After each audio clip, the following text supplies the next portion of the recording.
Welcome back to another episode of Psychocinematic. Today, my guest is Mayou Trikerioti. She is the costume designer on Amazon's new show, House of David. In this episode, we talk about how she got to the point of working for House of David, the massive undertaking that was designing all of these costumes, the collaboration that exists between her department and other departments, the dyes that were used, aging the costumes, all of that. So without further ado, here's Mayou. All right, Mayou, thank you so much for taking the time to speak to me about your costume design on House of David. The show is very entertaining. I really like how it feels like a biblical Game of Thrones, and the costumes are gorgeous. And I can't wait to dive into that. So welcome to the show. Thanks for having me. Amazing to be here. Have you watched all of them?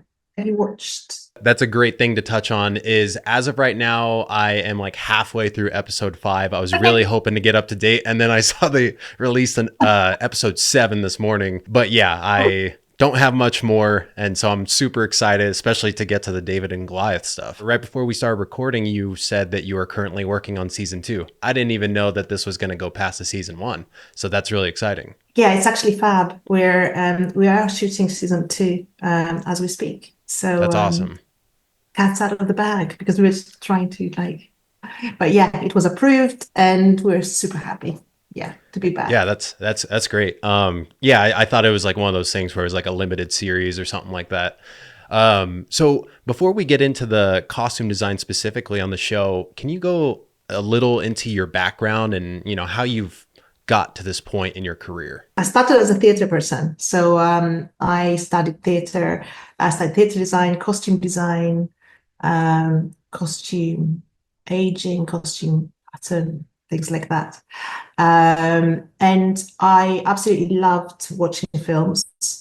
I was always in the cinema. And I also loved watching theater. I just thought that I would be doing theater and watching film rather than the other way around. Straight out of my postgraduate course at the Bristol Vic Theatre School, I happened to go to a talk by Christopher Hobbs, and I was very timid, and I worked up the courage, went to talk to him, and I asked him, how do you make the jump from theatre to film? And basically the wise words were, keep on doing theatre. And they end up really being wise words. Theatre, I think, gives you this grounding, or at least to me, and having done theatre studies as well and having all the dramaturgy in my head, everything is very character driven in that way. It made sense that at some point somebody invited me to do a short film and guided me through what I didn't know, I guess. So it was a baptism of fire because they also knew what I didn't know because I was a theater person. And I started actually as a production designer along costume design. Being a theater person, you just go like into small indie films going, yeah, you can do everything, like set in costume, like theater. That was very much the case, especially because at that point I was in Greece. And that was the case. People just did set in costumes mostly. They very seldom did one or the other. And I did that for a few years. And then I just realized that costume is completely stealing my heart. And that is what really, really makes me happy. And yeah, it was a big decision around 10 years ago. And I said, like, goodbye to production design. I still have the production design head in a way of building worlds around the characters. But I just love the intimacy of the character. What kinds of differences do you go through when you're designing costume for theater versus a film or a TV show? Oh, my goodness. I think it's completely different. Although I was recently told that my breakdowns resemble very much an opera breakdown, the character breakdowns, one of the breakdowns that I make, which it never occurred to me before. I think in terms of research and just filling myself with images or with historical research, I think that part would be the same for theater and film. But of course, for theater, you have the distance, and on film, you've got the close-ups. So that is a very something to really consider, how costumes look from the distance on the big stages. The proximity and distance is completely different. Also in film, the distance, especially in battle scenes, but there is so much more close up and intimacy, and you can tell a lot more with just little details that sometimes in big theatre productions they don't register. Hmm. And obviously, the amount of people that it takes, it literally takes an army for something like House of David, an army of costume humans, I mean, of many capacities. And I think as a costume designer, I really feel like the big mummy of the group. Hmm. Whereas in theatre, you're just a head of department, and although you have all the costume department, it's very much more, it's not your department. Whereas in film, it is something you build and you bring in most of the time. So that's quite lovely. So you transitioned into short films, and then did that just build into doing films, TV shows, and then like eventually House of David?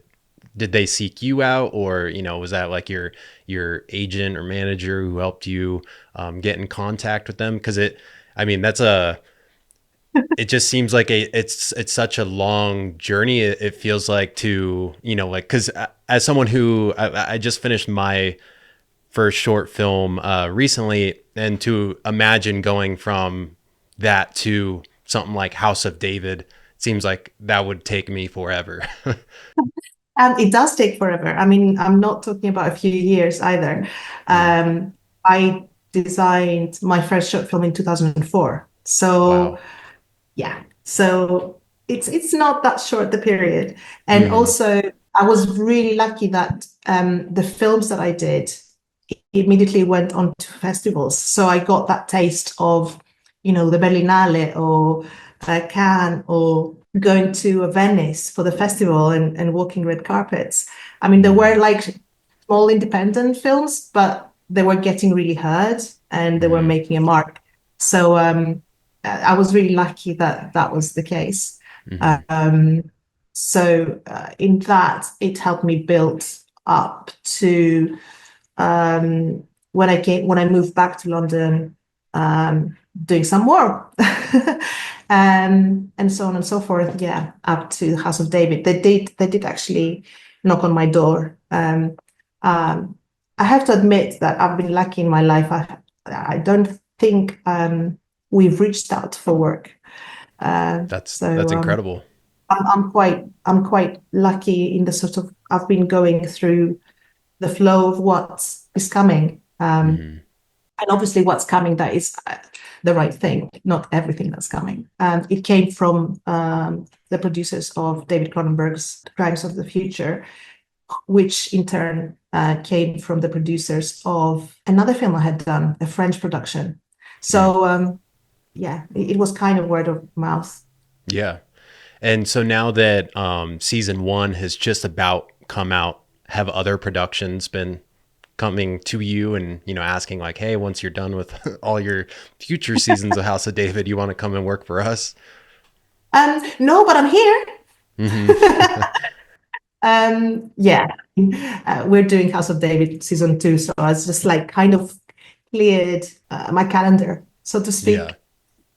Yeah. What's that time commitment like to sign up for another season? It was actually better in many ways because with the first season, everything happened very quickly. It was straight jump into prep and shooting. It was very last minute, whereas there was more time to prep and going, okay, I'm emptying my schedule. All I want to do and have in my Hmm. head is House of David. So that was a gift in a way. And now with season two, do you think it's going to be easier with like already season one costumes being made? Like, are you getting to reuse some of them, or is like everything's different? Yes and no. I think the motto of the producers was bigger and better. Mm, So I believe always. so. Yes, we are using some. I mean, some costumes already have continuity. Hmm. Some might have continuity in the character or the way we're building them. But yeah, I'm not going to say anything more All apart right. from bigger and better. Now, focusing on season one, House of David, how long did you have to get going? And like, how big was your team? How many costumes did you know that you needed to create? You know, just those basic facts about the show. Okay, how long is always the not long enough? It's the proverbial not long enough, but in this case, it was really not long enough. I think we had 4 months of soft prep and prep, which was everything from reading to building a team to building budgets to researching to designing to Wow. make and into the first fitting. So like literally no time. Yeah. Um, and then obviously once you get running, you're shooting episodes while you're preparing for other episodes. So it's just a circle that gets more intense. Yeah, I built a team of about 50 people, I guess. Hmm. But obviously uh, in big sequences, there is a lot of other people that step in. So we might be up to 100 in the costume department. For me, it works like a pyramid. I mean, it was as soon as I was discussing the show, I made a few phone calls of some really key people that I love to work with. Um, I really needed to make sure they're around and they're on board, really. Hmm. Like Rosie Morling in the UK, Alice McNicholas in the UK, so that we had like a cluster in the UK, and then Katerina Zura, who's my associate in Greece. Yeah, and I just needed that safety net that people I know and trust are coming on board, and then we can build a team further. Yeah. What else? What else was the question? Do you recall how many costumes you made for this show or designed and then made? There is no way. I did have that crazy idea. I think it was towards wrap of first season going, guys, can you make a list? And everybody just thought I was completely bonkers and looked at me like crazy. I mean, it's the amount of costumes that were built for the principals. It was the amount of multiple costumes that were built, Hmm. which could be many, so many of the same for different Hmm. reasons, for stunt doubles, for riding doubles, for harnesses that they need to be put in, so they need to have special holes. For scuba that needs to go underneath, they need to be bigger. So one costume might not be one costume, is what I'm trying to Hmm. say. Um, and yeah, spoiler alert, some costumes were actually made half sized as well. Um, uh, for the reason of the giants and Yeah. having half-sized humans, if that's politically correct to say, but um, in order to make some things happen with the VFX. So in effect, each costume had more than one version. So it's impossible to count them. And then obviously it's all the background and the armies and little bits that might have been made. It would be just like underwear or 100 skirts for the Israelite army that are hand dyed and hand printed and then cut and stitched, hand stitched. Like there was lots of hand stitching to the Hmm. extreme. I was wondering about the stitching because I was thinking, did you concern yourself with the way that it was stitched, or if that was like the least of your worries? Oh, no, no. From the get-go, we did the research. Knowing the research also allows us to break the rules in some patterns, in some colors we might use.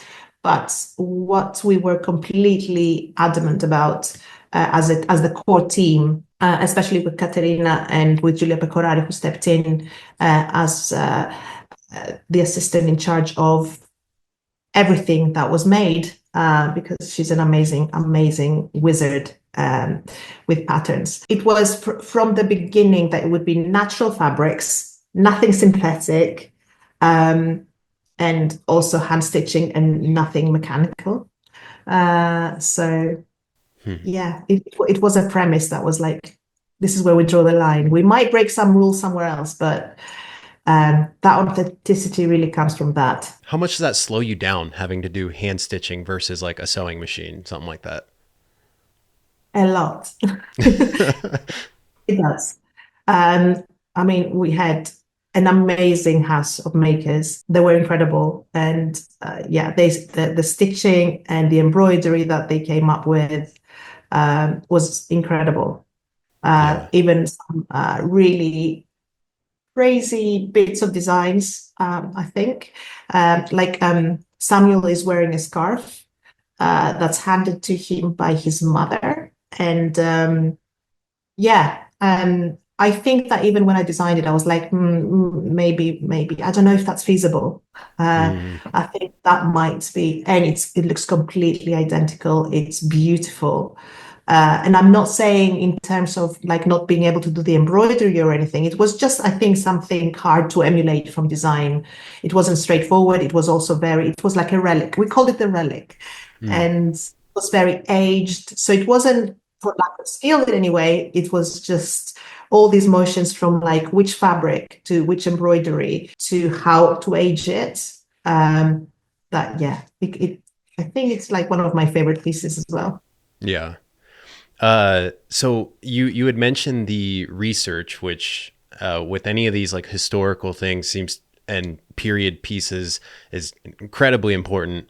And when I initially got the email about this episode, it was talking about how there wasn't really a lot of stuff to go off of for 1000 BC. So I'm curious, like what did you have to go off of? I'm assuming artwork is probably one of them, but like how did you do research for this?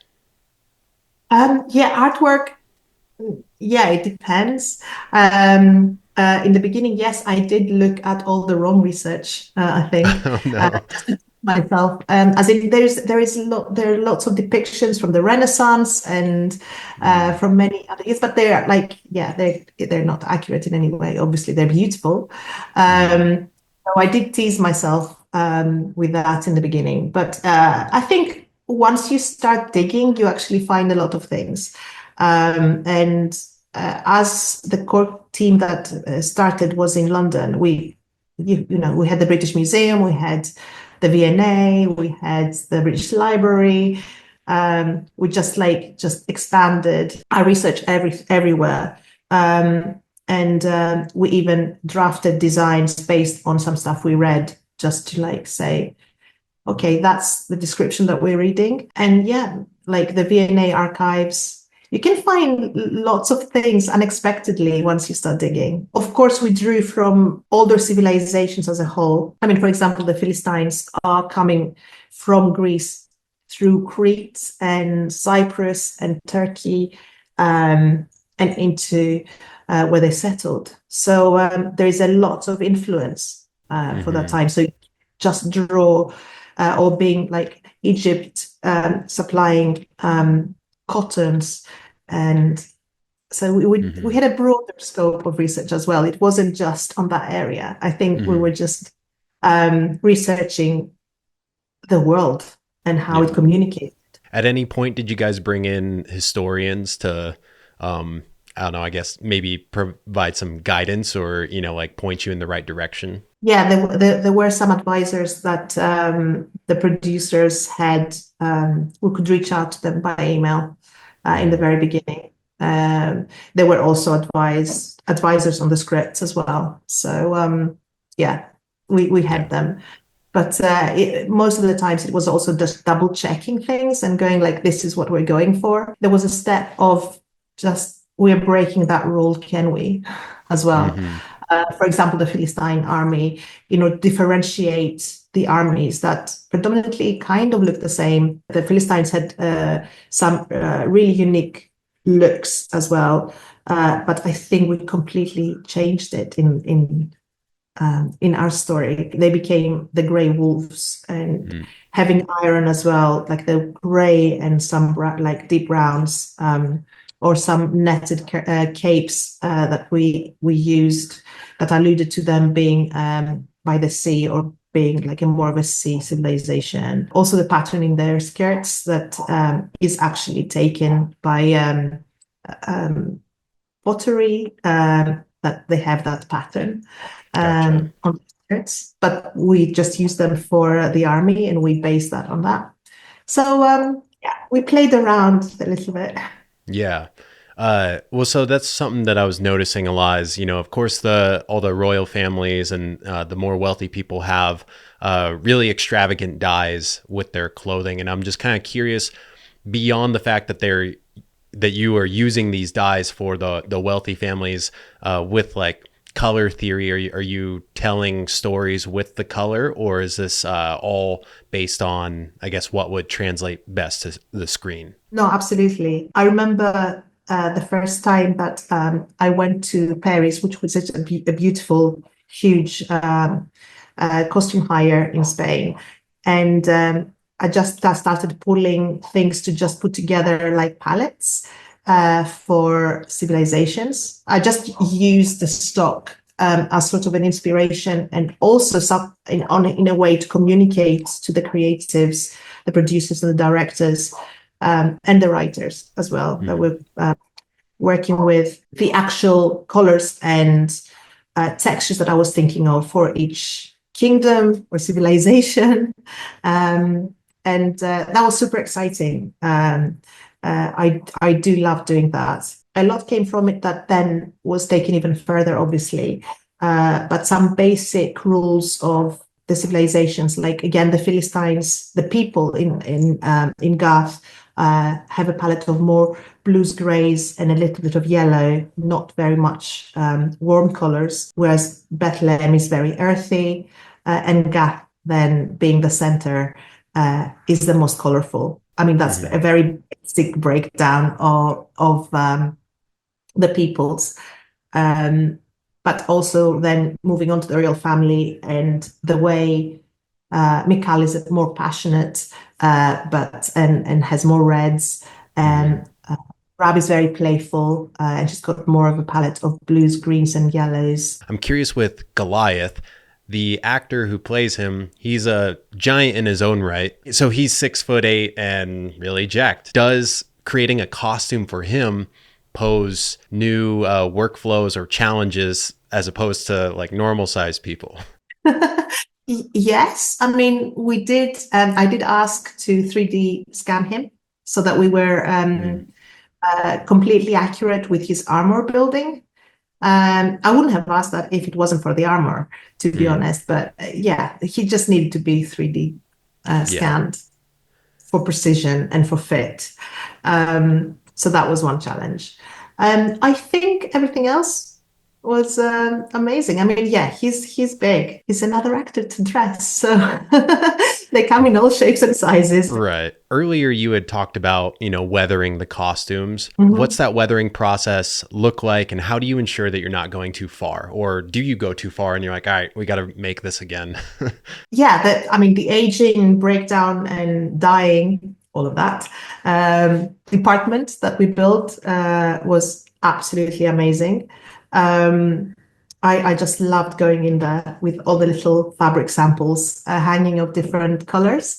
There is a level of trust, and there is a level of trusting the head of department to go, this person has been through wars, or this person is a royal, handled with care. And also, of course, all the other feedback, because a lot of costumes had like it's the same costume but has different versions of Hmm. aging, or it has different levels of blood, and that feedback also comes from the directors of where the arrow has been hit. We had a wall in the aging and dying department of wounds, and that was really lovely. Lots of different wounds and how red and how big, and Hmm. um, yeah, one of my favorite walls. So in effect, I think we created a library of communication for that. And yes, you can go too far, and also you can do too little. Sometimes you're not really aware all the locations that a costume might end up shooting. So it might be interiors and exteriors with different lighting, and some lighting situations might require more aging. So sometimes aging people were on set as well to do last minute touch-ups. Wow. That sounds stressful. Oh, it's complicated. Yeah. Yes, I mean it's part of the excitement, I guess. But Hmm. yeah. Yeah. So, uh, that kind of collaboration when you were like choosing the color palette, are you like, do you collaborate with the director of photography, director, or maybe even the colorist to be like, will this be a problem for you, or is this good? Yes, in theory.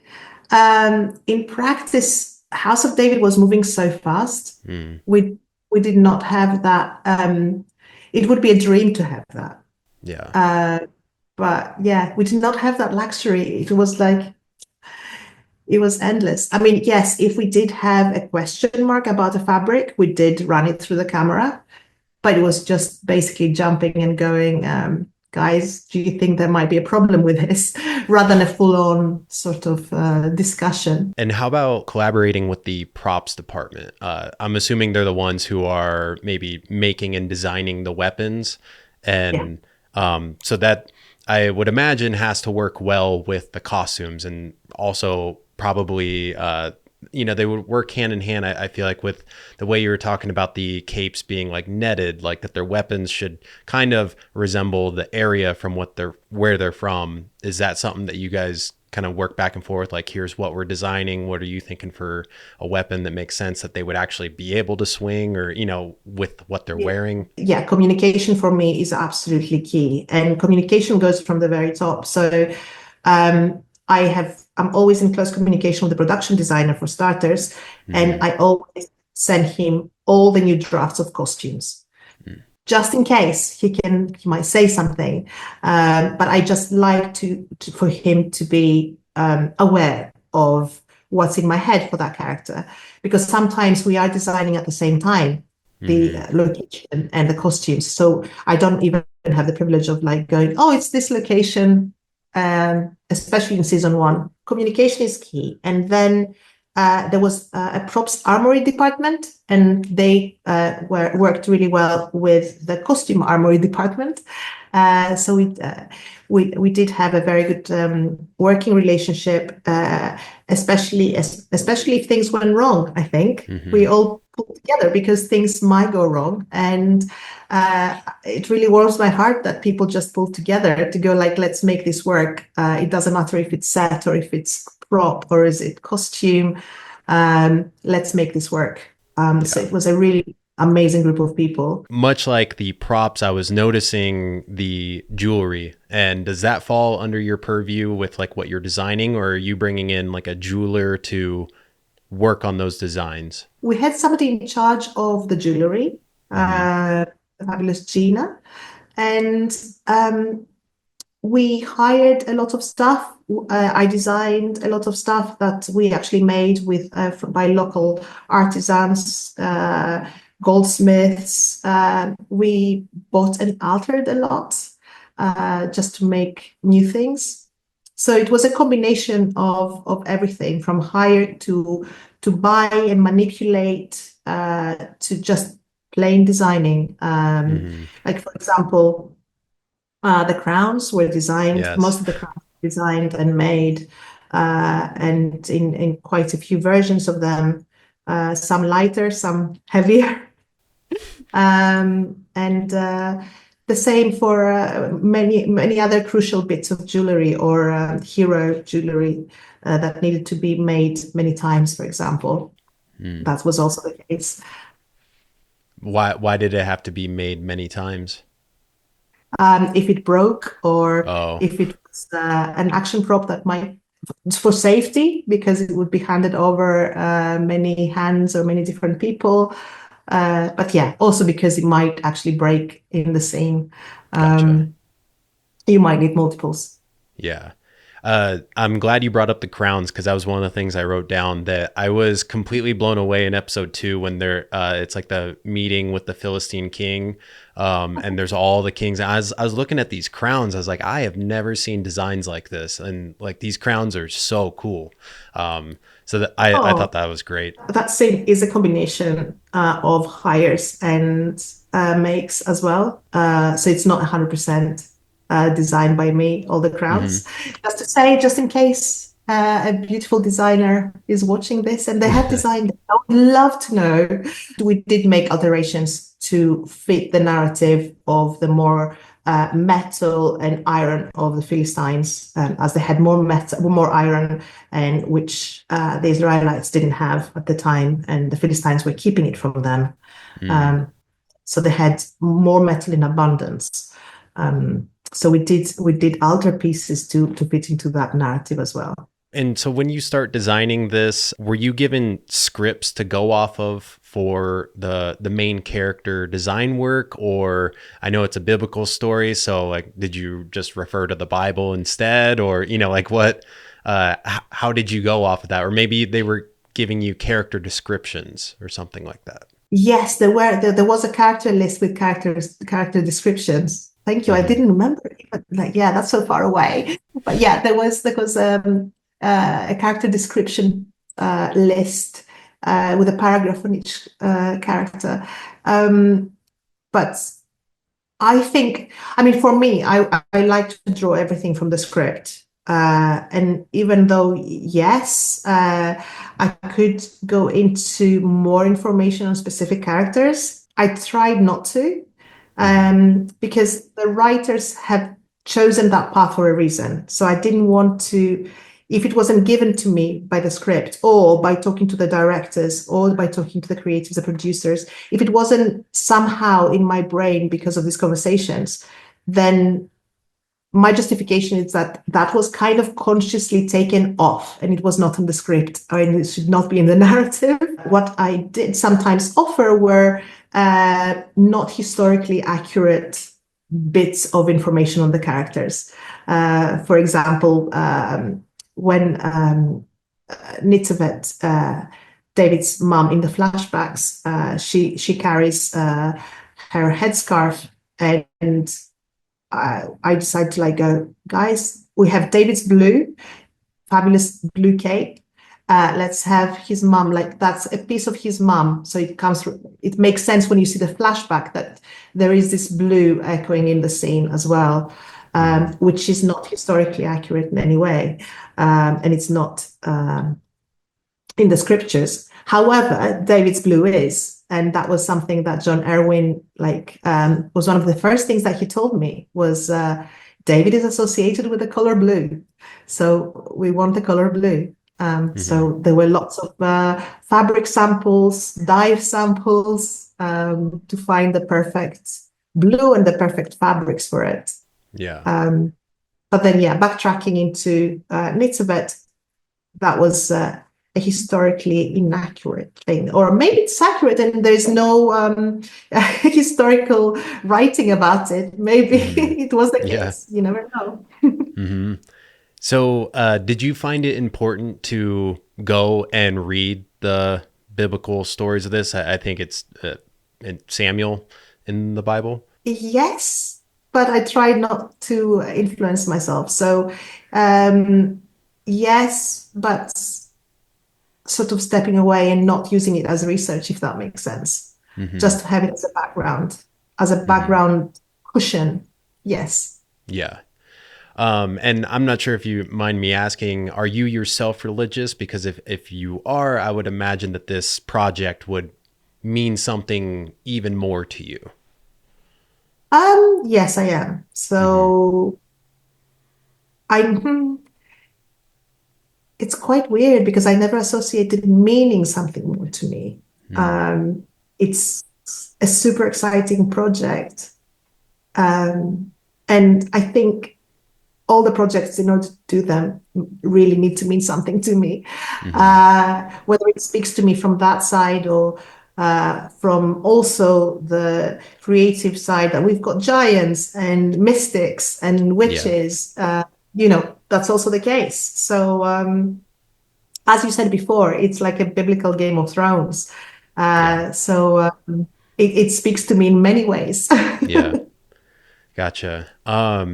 Before we wrap things up, I'm curious, since you also have a background in short films, and as a short filmmaker myself, I am curious if you have any advice for someone who's working with a low budget who maybe can't afford to, like, they're on like a total small crew, can't get a costume designer. How should they go about sourcing costumes. Like, is there any good resources out there, or like any tips that you would recommend to like customizing an outfit so it doesn't look like you bought it on Amazon or something like that? I would say no matter what, try and get a costume designer, even if it's great, if there somebody's mate that wants to come along. I don't think anything can replace a costume designer. It's like not having a DOP. Yeah. It's somebody that you will work with so much for characterization, and they will know how to do things and how things are looking in the camera. So I don't think it's a replaceable Hmm. profession in any way. Yeah. And in many ways, I would say, yeah, it's like saying that you can't do it without a DOP, or you can't do it with a makeup artist.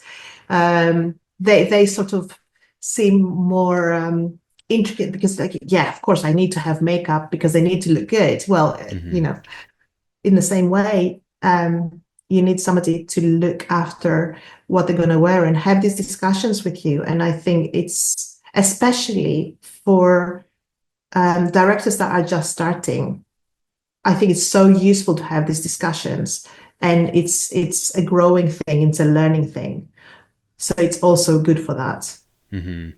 Yeah, and you actually mentioned towards the beginning of this how when you came on to House of David, you were bringing other people that you've worked with throughout, and so it seems like like if you can find that costume designer as that short filmmaker, that you will just continue to grow with them and then build up your, I guess, like your arsenal of talented friends who are also your coworkers.